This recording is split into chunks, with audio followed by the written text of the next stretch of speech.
The world's two largest superpowers, China and the United States, are looking to end the 8-month trade war. But new security concerns over Huawei are growing. RT's Sara Montes is joining me with all the details. Sara, this has to do with something that's under our ocean?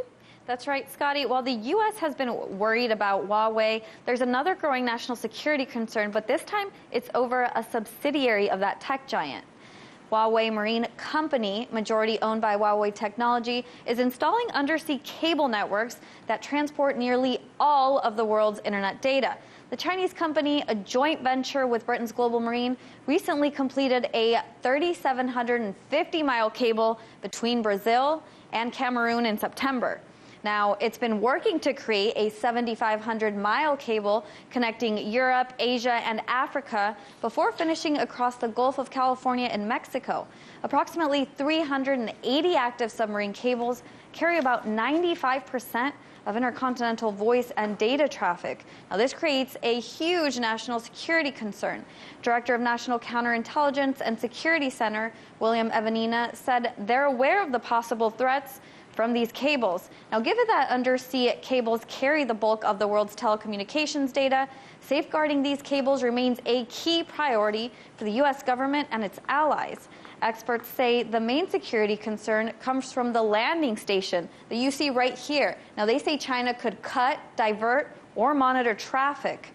Huawei has repeatedly said they pose no security threat and that the U.S. has no evidence for such a case. U.S. officials worry that despite Huawei's statement, Chinese President Xi Jinping could order the company to do so. Huawei spokesman Joe Kelly told the Wall Street Journal the company is privately owned and has never been asked by any government to do anything that would jeopardize its customers or business or even carry out security checks on the products. China said the U.S. campaign against Huawei is only politically motivated. The U.S. has publicly threatened allies who continue doing business with Huawei in recent days, warning Germany that it would limit their sharing of intelligence with Berlin if Huawei builds the country's next-generation mobile internet infrastructure. And former Deputy Commander of U.S. Cyber Command, retired Lieutenant William Mayville, said there is another vector by which Huawei gets into the infrastructure of another country. Failing to respond to Huawei Marine cedes space to China. He went on to say the U.S. and its partners must meet and compete.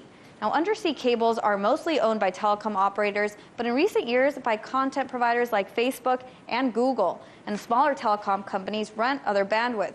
Scotty, with the construction of more undersea cables to be built in the coming years, the U.S. and allies are looking for ways to address China's potential security threats.